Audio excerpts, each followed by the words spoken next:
Dear students, इस video में हम बात करेंगे analytical treatment of RLC series circuit की। बेटा देखो बेटा, आरएलसी सीरीज सर्किट, पहले तो इसका मतलब समझ लें। आर मतलब रेजिस्टेंस, एल मतलब इंडक्टेंस और सी मतलब कैपेसिटेंस। मतलब तीनों ही सीरीज में अटैच्ड हैं बेटा किसी सर्किट में। समझ आ रही है बात?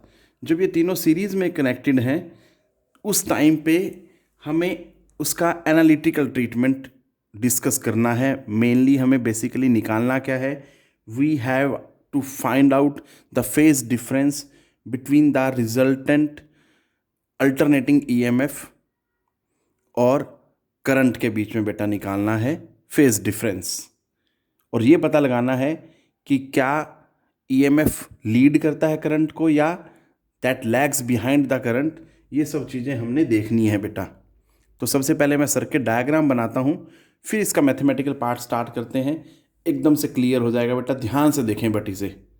मैथमेटिकल है सारा टॉपिक ये, थोड़ा सा ध्यान से देखें बेटा। तो देखें बेटा, ये हमने तीनों को सीरीज़ में लिया है और इनके क्रॉस हमने क्या किया बेटा, एक source of alternating EMF connect किया बेटा। ठीक है, अब ज़रा ध्यान से देखें, ये तीनों तो सीरीज़ में है बट ये जो है सोर्स ऑफ अल्टरनेटिंग ईएमएफ, ये तीनों के साथ क्या है बेटा, पैरेलल में कनेक्टेड है। अब हमें पता होता है कि सीरीज़ में हर हिस्से में पोटेंशियल डिफरेंस क्या मिलेगा, डिफरेंट मिलेगा बेटा। तो हम क्या करेंगे, इसके क्रॉस पोटेंशियल डिफरेंस निकालेंगे, इसके क्रॉस निकालेंगे। हालांकि हमें पता होता है हम डायरेक्ट वैल्यू यूज़ करेंगे, ऐसे इसके क्रॉस देखेंगे। और अगर उन तीनों का सम करेंगे that will be equal to the alternating EMF बेटा जी, इसके बराबर होगा। ठीक है, ये चीज़ याद रखनी है बेटा। तो पहले मैं क्या कर रहा हूँ कि जो अल्टरनेटिंग ईएमएफ है उसकी इक्वेशन क्या होती है, that is E is equal to E naught sine omega T. इसको तो दे दो बेटा नंबर 1। ठीक है जी। अब इसके क्रॉस और इसके क्रॉस, तीनों के क्रॉस जो पोटेंशियल डिफरेंस है बेटा, उसको आप क्या करें, ऐड कर दें। तो सबसे पहले तो अगर मैं देखूं, इसके क्रॉस जो पोटेंशियल डिफरेंस होगा वो क्या है बेटा, आई आर प्लस, अब इंडक्टेंस के क्रॉस या एक कॉयल या एक इंडक्टर के क्रॉस जो पोटेंशियल डिफरेंस होता है, बेसिकली उसमें इंड्यूस्ड ईएमएफ होता है। ठीक है बेटा, तो उसकी जो वैल्यू आती है वो क्या होती है बेटा, L d I by D T. Clear है बेटा जी? प्लस, अब अगर आगे बात करें तो बेटा जी वो होता है इसके अक्रॉस जो पोटेंशियल डिफरेंस आएगा दैट इज क्यू बाई सी। तो बेटा जी ये टोटल पोटेंशियल डिफरेंस आ गया थ्रू दिस सीरीज। ठीक है जी, तो इसको नंबर दे देते हैं हम 2। अब बेटा 1 और 2 क्या होने चाहिए, इक्वल होने चाहिए, क्योंकि मुझे पता है कि इन तीनों का सम जो होगा that will be equal to this. ठीक है बेटा, तो इक्वेटिंग 1 एंड 2, और हम फिर आगे स्टार्ट करते हैं बेटा। या मैं सीधा सीधा ये बोल सकता हूँ कि ये तीनों का जो सम है that is the for the RLC circuit जो सीरीज में लिए बेटा। ठीक है, अब 1 और 2 को अगर इक्वेट करें तो क्या आता है देखें जरा। तो बेटा जब 1 और 2 को इक्वेट किया तो हमारे पास ये इक्वेशन आई। ठीक है जी, अब मुझे इसको थोड़ा सा एडजस्ट करना है टर्म्स को बस। तो देखें ज़रा ध्यान से, मैं इसको पहले लिख देता हूँ। ठीक है बेटा, so L d I by D T plus I into R plus Q by C is equal to E naught sine omega T. अब बेटा हमें पता होता है करंट जो होता है बेटा that is Q by T होता है बेटा। ठीक है, आई। तो अगर मैं इसको देखूं, so L d by D t, देखो डी बाई डी टी तो ऐसे कैसे रख दिया, अब आई की वैल्यू रखी that is Q by T. ठीक है बेटा जी, तो अब मैं इसको आई को D Q by D T भी लिख सकता हूँ या सिंपली क्यू बाई टी भी लिख सकता हूँ। तो देखो मैं यहाँ पे क्या है, डिफ्रेंशिएशन हो रही है बेटा। So I will be writing here it as d Q by D t. So मैंने क्या लिख दिया बेटा, d Q by D t लिखा प्लस आर, फिर आई की वैल्यू क्या है बेटा, d Q by D T plus Q by C is equal to E naught sine omega T. अब ये क्या बन गया बेटा, L d two q by D t square plus are D Q by D T plus Q by C is equal to E naught sine omega T. ठीक है बेटा, इसको नंबर दे देते हैं 3। ठीक, अब ये जो है ना बेटा, अगर आप ध्यान से देखें, this is a second order differential equation. ठीक है बेटा, देखो पावर 2 आ रही है, d2q/dt²। और सेकंड ऑर्डर डिफरेंशियल इक्वेशन किस में है बेटा? क्यू में है। यहाँ d2q/dt² है, यहाँ dq/dt है, यहाँ फिर क्यू है। तो बेटा इस तरह की जो इक्वेशन होती है, क्योंकि ये क्यू में है second order differential equation, so solution भी क्यू की फॉर्म में मिलेगा। तो ऐसी इक्वेशन का जो सॉल्यूशन होगा वो क्या होता है बेटा? Q is equal to Q naught sine omega T plus theta. इसको नंबर दे देते हैं बेटा 4। क्लियर है? अब जरा ध्यान से समझना, इस इक्वेशन का सॉल्यूशन जो है इस फॉर्मेट में होता है बेटा। ठीक है, ये आपको क्रैम करना पड़ेगा, इसका और कोई सॉल्यूशन नहीं है यहाँ पे। तो आपको सीधा सीधा ये याद रखना पड़ेगा बेटा कि सेकंड ऑर्डर डिफरेंशियल इक्वेशन का जो सॉल्यूशन होता है that is of this format. अब ये तो क्यू की वैल्यू आ गई, बट मुझे क्या चाहिए? देखो dq/dt, और सेकंड क्या चाहिए? d2q/dt²। तो बड़ा आसान है, मैं यहाँ पे एक बार डिफरेंशिएट करूँगा तो आई विल बी गेटिंग dq/dt, फिर एक बार डिफरेंशिएट करूँगा आई विल बी गेटिंग d2q/dt²।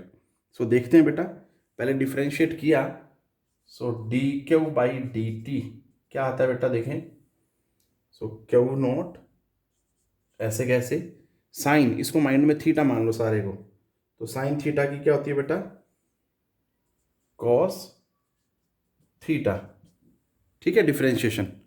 अब अंदर एंगल है ओमेगा टी की विद रिस्पेक्ट टू थीटा करेंगे तो बेटा क्या आ जाएगा? सॉरी, ओमेगा टी की विद रिस्पेक्ट टू टी करेंगे, क्योंकि देखो बेटा इधर विद रिस्पेक्ट टू टी चल रही है, तो वो क्या आएगा? ओमेगा। यहाँ पे ओमेगा से मल्टीप्लाई कर दिया, और थीटा तो फिर क्या, दैट इज ए कांस्टेंट। ठीक है बेटा, कांस्टेंट की डिफरेंशिएशन 0 रहेगी। सो ये आ गया मेरे पास dq/dt की वैल्यू। अब हमें क्या करना है? एक बार और डिफरेंशिएट करना है, क्योंकि मुझे d2q/dt² की वैल्यू भी चाहिए। तो ये जो dq/dt आया, इसको डिफरेंशिएट करेंगे बेटा, तो d2q/dt² इज इक्वल टू क्या आएगा बेटा? क्यू नोट ओमेगा तो पहले का एज इट इज रखा जाएगा, कोस की डिफरेंशिएशन क्या होती है बेटा?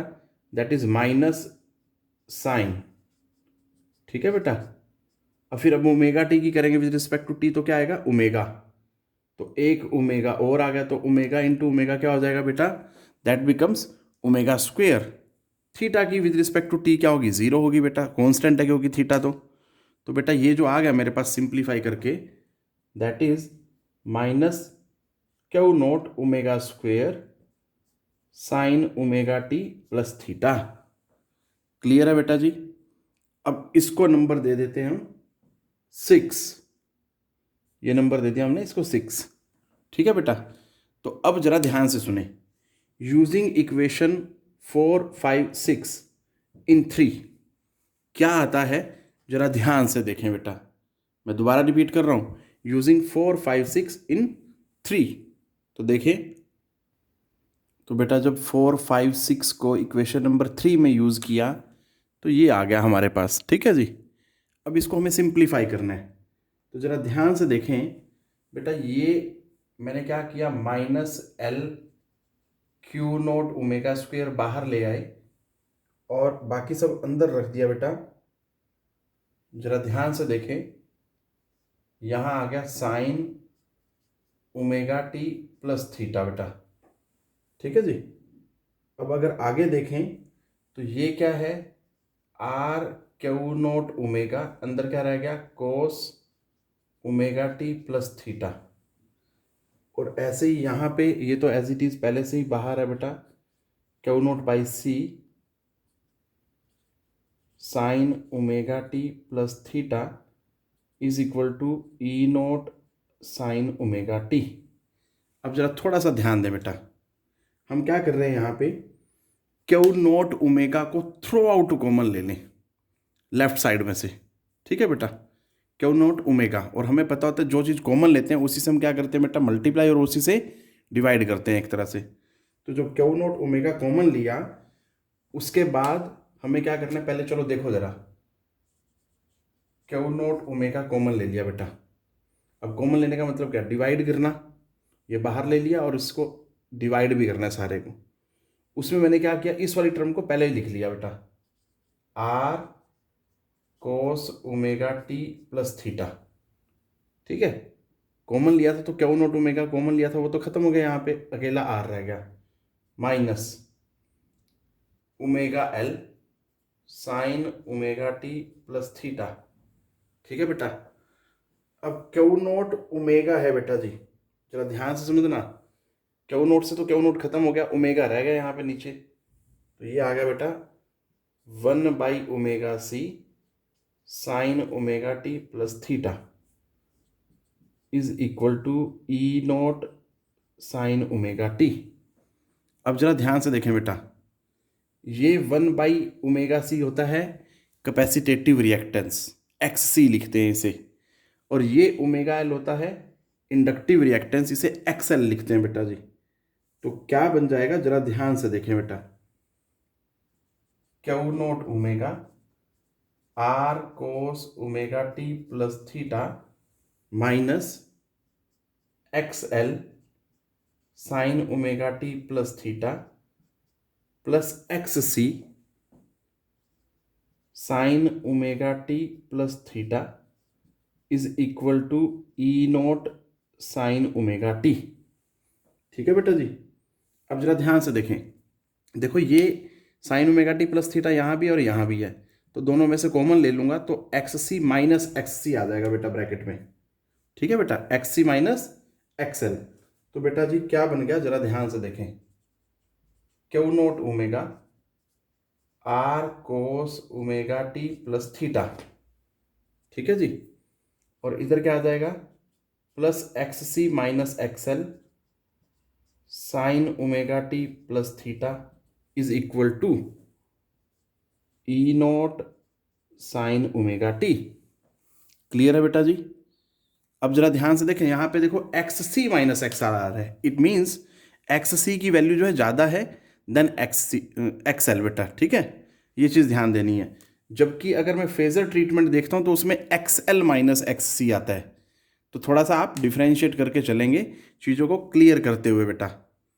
अब हमें आगे क्या करना है, अगर मैं मल्टीप्लाई और डिवाइड कर दूं बाई जेड तो क्या हो जाएगा बेटा जी, जरा ध्यान से देखें, नेक्स्ट स्टेप में मल्टीप्लाई और डिवाइड बाई जेड, तो ऐसा करने पे क्या हो जाएगा, जरा थोड़ा सा आप ध्यान से देखें बेटा, क्यू नॉट ओमेगा जेड, इस सारे को डिवाइड भी करना है बेटा, मल्टीप्लाई तो कर दिया, अब डिवाइड भी करना है, तो ये हो गया R by Z cos omega T plus theta plus X C minus X L divided by Z sine omega T plus theta is equal to E naught sine omega T. Clear है बेटा? अब वापस आप जाएं, जो हमने RLC circuit का phasor treatment किया था उसमें अगर आप देखेंगे तो आर बाई जेड क्या होगा, अगर फेजर ट्रीटमेंट को देखेंगे, फेजर डायग्राम को, तो बेटा आर बाई जेड बड़ा आसानी से पहचान जाएंगे। आर क्या होता था, हॉरिजॉन्टल लाइन होती थी, और जेड क्या होती थी, इंक्लाइंड लाइन जो रिजल्टेंट को रिप्रेजेंट करती थी। ठीक है बेटा, तो ये बेस और ये हाइपोटेन्यूज, तो बेस बाई हाइपोटेन्यूज क्या होता है बेटा, कोस। ठीक है जी, क्लियर है? और ये फिर अगेन ये इंक्लाइंड लाइन होती थी जो रिजल्टेंट को इंडिकेट करती थी, और ये वर्टिकल लाइन होती थी जो एक्सएल और एक्ससी का रिजल्टेंट होती थी बेटा, कैपेसिटर और इंडक्टर का जो रजिस्टर इफेक्टिव वैल्यू होती थी, नेट वैल्यू जो होती थी। तो ये हुआ परपेंडिकुलर और ये हुआ हाइपोटेन्यूज, तो ये तो बन गया साइन और ये बन गया कोस। एंगल आपको पता ही है। ठीक है बेटा, तो उसके लिए आपको याद रखना पड़ेगा, ये क्या है, R by Z cos phi, और ये क्या बनेगा बेटा, साइन फाई। ठीक है, अगर आपको ना क्लियर हो तो आप वीडियो देख सकते हैं, जो वीडियो बनाई गई है phasor treatment of RLC series circuit बेटा। तो ये क्या हो जाएगा, Q not omega Z that is cos phi cos omega T plus theta plus ये आ गया बेटा साइन फाई, और ये हो गया sine omega T plus theta is equal to E naught sine omega T. Clear है बेटा जी, ये चीज याद रखनी है आपने। अब हमें आगे क्या करना है, जरा ध्यान से देखें, ये फॉर्मूला बन रहा है बेटा, ये कोस ए कोस बी प्लस साइन ए साइन बी। ठीक है बेटा जी, कोस ए कोस बी प्लस साइन ए साइन बी, तो ये तो फॉर्मूला बन गया बेटा कोस ए माइनस बी का। तो क्या बनेगा ये सिंप्लीफाई करने पे, Q not omega Z cos A minus B बेटा जी। सो कोस ए माइनस बी, ए की जगह पे क्या आ रहा है फाइव माइनस बी, इसको मैं ऐसे लिख देता हूं दोबारा फिर ब्रैकेट में, लो जी, is equal to E naught sine omega T. ठीक है बेटा, अब जरा थोड़ा सा यहां पे ध्यान दें बेटा, मैं इसको और क्या लिख सकता हूं ताकि मैं कंपेरेबल फॉर्म में ला सकूं बेटा चीज़ों को। ठीक है, तो देखें ज़रा इसको, अगर अभी एक बार नंबर 7 दे देते हैं फिर देखते हैं। देखो तो बेटा इक्वेशन नंबर 7 की राइट हैंड साइड को क्या लिखते हैं, पहले लेफ्ट साइड लिख लें बेटा। So q not omega Z cos five minus omega T plus theta that is equal to E naught sine omega t था बेटा जी। अब मैं उसको क्या लिख रहा हूं, I am writing E naught, sine को क्या लिख सकते हैं बेटा, cos 90 minus theta, cos 90 minus theta, theta की जगह पे मेरे पास क्या बेटा ओमेगा टी है ना बेटा। ठीक है, क्योंकि ई नॉट साइन ओमेगा टी था, उसको मैंने कोस 90 माइनस थीटा लिख दिया, मतलब ओमेगा टी लिख दिया। अब जरा ध्यान से सुनना बेटा, हमें पता होता है कि cos of minus theta is equal to cos theta होता है। तो मैं क्या करूंगा, यहां से भी माइनस कॉमन लूंगा, मतलब ये चीज़ जो माइनस था angle omega T plus theta, ये उठ के आगे आ जाएगा और ये पीछे चला जाएगा। ऐसे यहाँ पे ये ओमेगा टी पहले आ जाएगा और पाई जो है पीछे चला जाएगा बेटा जी।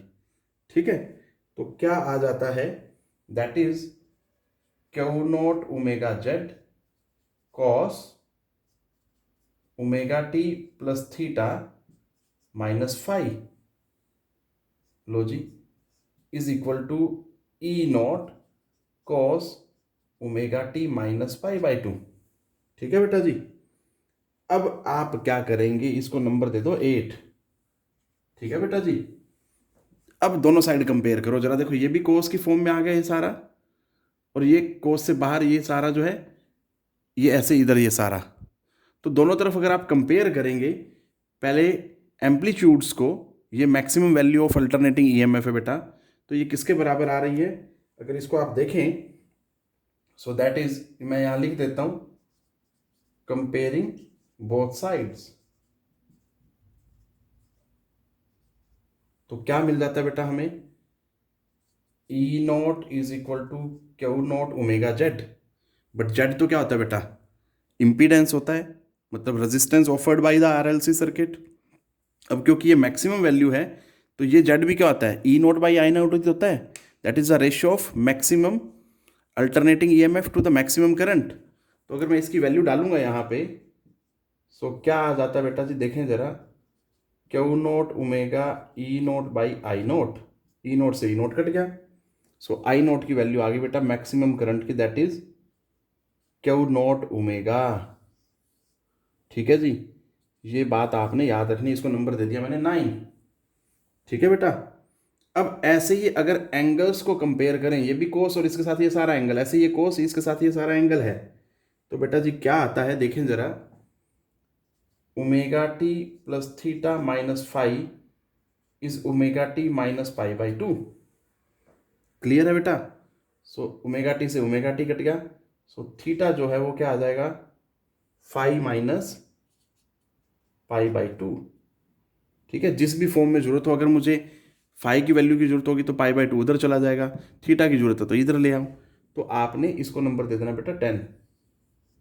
क्लियर है, ये चीज याद रखनी है बेटा। अब आगे कैसे चलेंगे देखो जरा, ठीक है, तो बेटा जी देखें जरा, नाउ करंट क्या हो जाएगा बेटा, देखो करंट क्या होता है, D Q by D T होता है ना बेटा, d Q by D t. तो बेटा जी आपने क्यू की वैल्यू रखनी है जो हमारे पास आया था रिजल्ट, जो इक्वेशन नंबर 4 थी बेटा, that is Q naught sine omega T plus theta. ठीक है बेटा, अब इसको पहले डिफ्रेंशिएट करें तो बेटा आई क्या आ रहा है हमारे पास, क्यू नॉट साइन की डिफ्रेंशिएशन की तो that is cos omega T plus theta. अब ओमेगा टी की तो क्या आएगा बेटा ओमेगा। अब बेटा मुझे पता है कि क्यू नॉट ओमेगा तो क्या है, that is the maximum value of current. ठीक है जी, और उसकी वैल्यू क्या है Q not omega. So q not omega क्या आ जाएगा, आई नॉट से रिप्लेस कर देंगे उसको बेटा, I naught cos omega T plus theta. अब जरा ध्यान से देखें बेटा, करंट की इक्वेशन आ रही है ये, और ईएमएफ की इक्वेशन थी ई नॉट साइन ओमेगा टी, जहाँ से हमने स्टार्ट किया था बेटा। अब ये कंपेरेबल फॉर्म में तो नहीं है, कंपेरेबल फॉर्म में लाने के लिए मुझे इसको पहले साइन में बदलना होगा बेटा। ठीक है, बट उससे पहले मैं यहाँ पे थीटा की वैल्यू रखता हूँ यूजिंग 10। तो क्या आता है देखें जरा, फिर आगे सोल्व करते हैं इसको। I is equal to I naught cos omega T plus five minus pi by two. ठीक है बेटा, अब यहाँ पे प्रॉपर्टी क्या लगेगी जरा ध्यान से देखना बेटा, ये सारे को देखो, ये भी प्लस है ये भी प्लस है, इन दोनों को इकट्ठा रख लो और माइनस पाई बाई टू। अब हमें पता होता है यही वाली प्रॉपर्टी यहाँ दोबारा फिर लगेगी, cos minus theta is equal to cos theta. तो मैं क्या करूँगा, इसको उठा के इधर ले आऊँगा, ये प्लस हो जाएगा और ये सारा क्या हो जाएगा ओमेगा टी और फाई नेगेटिव हो जाएगा बेटा। इसी प्रॉपर्टी को लगाएं तो बेटा जी क्या हो जाएगा, I naught cos pi by two minus omega T plus five. ठीक है बेटा जी, अब आप सभी को पता होता है कि कोस 90 माइनस ये सारा थीटा की तरह काम कर रहा है बेटा, तो कोस 90 माइनस थीटा को क्या लिखा जा सकता है, that is sine theta. So equation क्या आ जाएगी करंट की, इसको बेटा इक्वेशन नंबर 11 बोल देते हैं हम। ठीक है, ये जो आया ना बेटा दिस वन, इसको 11 बोल देते हैं। अब क्या आता है देखो जरा आगे, करंट की इक्वेशन क्या बनती है। सो बेटा इक्वेशन ऑफ करंट क्या आती है, that is I is equal to I nought, क्योंकि कोस 90 माइनस थीटा था बेटा, तो क्या बन जाएगा साइन थीटा। थीटा की जगह पे क्या आ रहा था हमारे पास ओमेगा टी प्लस फाइव। तो this is equation number 12। Clear है बेटा। अब यहाँ पे अगर हम कंपेयर करें अब ईएमएफ को, तो मैं यहाँ वैसे लिख रहा हूँ, वैसे तो दैट वाज इक्वेशन फर्स्ट, ये इक्वेशन थी बेटा। तो इसको अब कंपेयर करूँ, अगर इसको रेफरेंस लिया है तो इसके रेफरेंस में क्या है बेटा, करंट जो है that is leading the EMF bye A phase angle of five बेटा, ये चीज़ ध्यान देनी है आपने। ठीक है, तो ये डिपेंड करता है आप किसको रेफरेंस ले रहे हो, बट मैथमेटिकली आप कहीं गलती ना करें, जो मैथमेटिक्स का जो ग्रामर है उसके अकॉर्डिंग मिस्टेक नहीं होनी चाहिए बेटा। थोड़ा सा टेढ़ा है, हर जगह पे कुछ ना कुछ ट्रिक लग रही है बेटा पूरे आर्टिकल में, जरा ध्यान से देखें बेटा आप इसको। अब अगर मैं इससे आगे चलूँ तो बेटा जी मैंने आर बाई जेड को कोस फाइव लिखा था। ठीक है जी, इसको नंबर 13 दे देते हैं, और X C minus XL by Z को मैंने लिखा था दैट इज साइन फाइव, इसको नंबर दे देते 14। क्लियर है। अब अगर मैं डायरेक्शन की बात करूं तो बेटा 14 डिवाइडेड बाई 13, तो यहां पे लिख देते हैं बेटा 14 डिवाइडेड बाई 13 से क्या आता है जरा ध्यान से देखें बेटा। अगर मैं इसको डिवाइड कर दूं तो sine by cos that is tangent five, और वो किसके बराबर आएगा, जेड से जेड कट जाएगा बेटा, X C minus X L divided by R. यही रिजल्ट हम उसमें भी पढ़ते थे जब हम फेजर ट्रीटमेंट पढ़ते थे बेटा, आरएलसी सीरीज सर्किट का बेटा। बस उसमें क्या आता था वहाँ पे एक्सएल माइनस एक्स सी आता था, और वहाँ पे हमने वैसे भी अज्यूम किया हुआ था कि जो एक्सएल है वो ग्रेटर देन एक्स सी है। क्लियर है बेटा, यहाँ पे क्या एक्स सी माइनस एक्सएल आ रहा है, तो दैट मीन्स एक्स सी जो है वो ज़्यादा है और एक्सएल क्या है बेटा कम है। इससे अगर आगे चलें, स्क्वेयरिंग एंड एडिंग 13 एंड 14 क्या आता है देखो जरा, स्क्वेयरिंग एंड एडिंग 13 एंड 14, तो क्या आएगा जरा ध्यान से देखें बेटा, यहाँ स्क्वेयर करूँ अगर मैं, sine square phi plus cos square phi is equal to X C minus X L by Z का whole square plus R by Z का whole square is equal to 1, क्योंकि हमें पता होता है ये फॉर्मूला होता है sine square phi plus cos square phi is equal to 1 है बेटा जी। अब अगर मैं इसको देखूँ मिडल साइड को, तो बेटा जेड यहाँ भी और यहाँ भी है, तो जेड स्क्वेयर होगा, ये भी जेड स्क्वेयर होगा, तो इसको उधर ले जाएंगे तो बेटा क्या हो जाएगा, Z square is equal to R square plus X C minus X L whole square.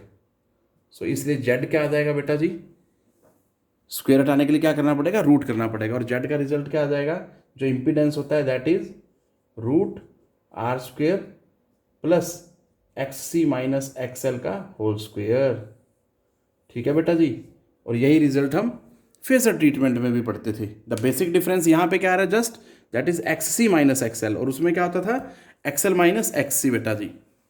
ठीक है, सो ये डिफरेंस क्यों आ रहा है, जो बता रहा है कि एक्स सी जो है ग्रेटर है एक्स एल से बेटा जी। तो this is the basic difference जो यहाँ आप देखेंगे, बट बाकी सारी चीज़ें हमारे पास क्या आ रही हैं, सेम आ रही हैं। ठीक है बेटा, क्या चीज़ें, ये सब डिफरेंसेस क्यों आ रहे हैं, पहले तो ये ध्यान दें, क्योंकि हमने इसमें ईएमएफ को रेफरेंस लिया बेटा। ठीक है, जो अल्टरनेटिंग जो आपका ईएमएफ है उसको हम क्या ले रहे हैं बेटा, रेफरेंस ले रहे हैं, उसके रिस्पेक्ट में करंट की वेरिएशन देखिए दैट इज दिस वन। जबकि phasor treatment of RLC series circuit की जो वीडियो बनाई गई थी उसमें करंट को रेफरेंस लिया गया था, उसके रिस्पेक्ट में ईएमएफ की वेरिएशन देखी गई थी बेटा। ठीक है, ये चीज़ याद रखना है बेटा आपने, और कुछ नहीं है। This is all which I wanted to discuss in this video बेटा। टेक केयर, ध्यान से पढ़ें, बहुत ट्रिकी टॉपिक है बेटा।